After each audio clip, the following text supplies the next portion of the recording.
Versailles est une ville patrimoniale, personne ne le niera, et ce patrimoine, il faut vivre avec. Non seulement il faut vivre avec, mais il faut vivre dedans. Ça veut dire que ce patrimoine, il doit avoir une utilité sociale. Et c'est une opération exemplaire que, grâce au soutien de la municipalité, nous avons pu faire à Vauban, qui était en fait une caserne il n'y a pas si longtemps que ça, et qui est l'ancienne surintendance des bâtiments du roi. Dans les dépendances de ces bâtiments, nous installons une résidence sociale étudiante qui s'ancre sur l'histoire et qui en même temps va donner une nouvelle jeunesse, on peut bien le dire, à tout cet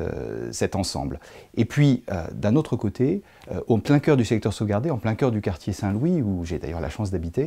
nous avons fait un choix qui est de résorber ce qui était une verrue grâce à un nouveau programme qui a été appliqué à ce qu'on appelait l'ancienne résidence Mignot, qu'il faut bien le dire,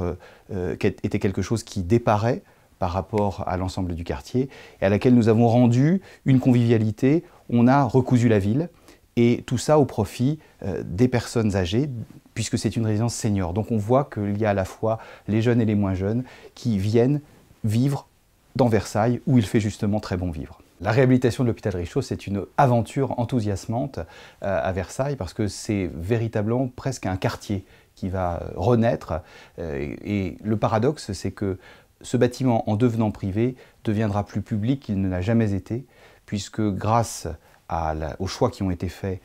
par la municipalité, il y a à la fois un aspect résidentiel, mais également une ouverture complète de tous les espaces, les jardins, les allées, et puis du cœur